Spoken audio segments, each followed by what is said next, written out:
Oh my gosh, I got an intro. Yep, I did. Anyway, getting so modern here. And even more of a shocker, I actually learned how to somewhat freehand lines. And with that new knowledge, I decided to do some lace nails. And by the way, this gorgeous blue I used as a base is Starlight, Star Bright from Salon Perfect.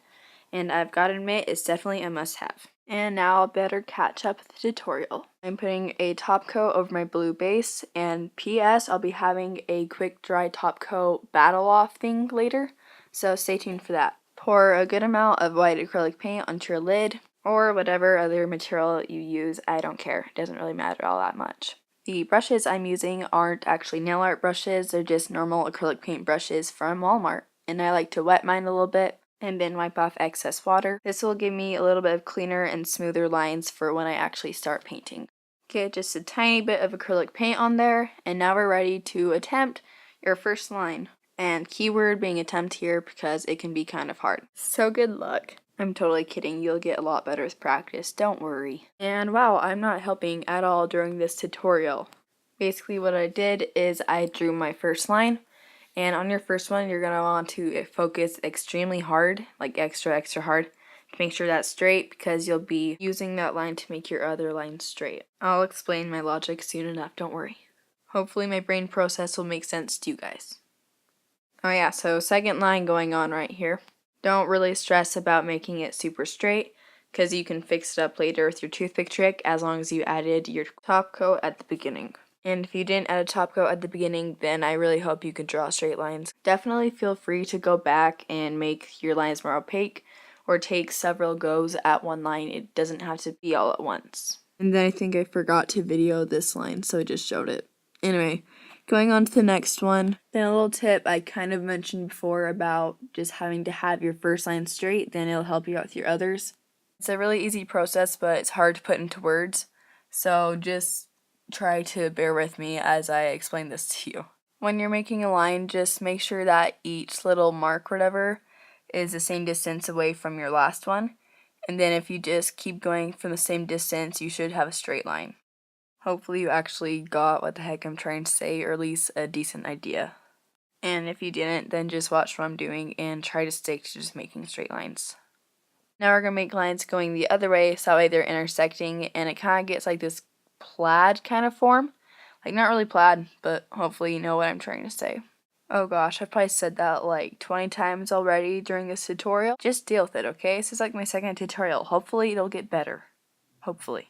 And you guys probably want to know what I'm doing again. I'll work on that too, don't worry. Just making this line opaque. Then another trick I picked up is to make two lines from where you want it to go, just from start and beginning, and then connect those, and hopefully you should have a straight line. Now I actually make sense. Sort of. No? I don't make sense still? Oh, okay, then I'll just shut up. No, that's not gonna happen. Sorry, not sorry. Okay, so by this point you're probably going, what the heck, I'm never gonna do this. I'm just gonna use striping tapes. But I'm gonna tell you what, right now, okay? Striping tapes, if you want to use them, that's great and all, but you're gonna have a lot thicker lines, and you're not gonna have like the delicate, thin lace look. So you could, but it's not going to look as nice as it would if you just freehanded it. Okay, so now what you need to do is find the place on your nail where the white spot would start. You can't see it obviously because you have nail polish covering it, but it's pretty easy to find, and once you do, just draw a line across your nail. And again, you could use striping tapes for this part too.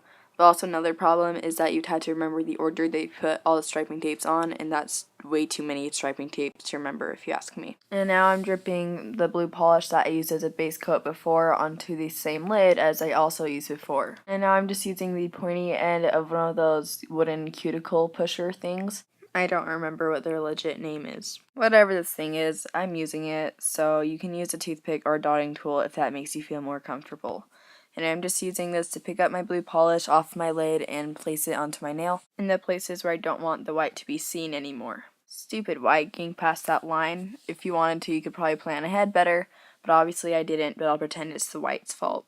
And now we're back to freehanding lines again. Yay. Hope you didn't get too excited when you thought that we were done. But on this adventure, we're painting curved lines, so it's not as hard. Or it could be harder, it just kind of depends on you.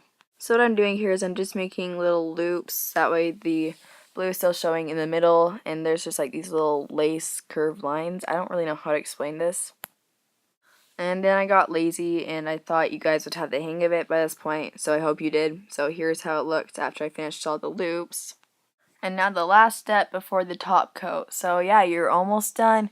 For this step, I'm still using my brush, but you could also use a tiny dotting tool if you have one small enough. And we're going to create some tiny dots in between each of the lace loops.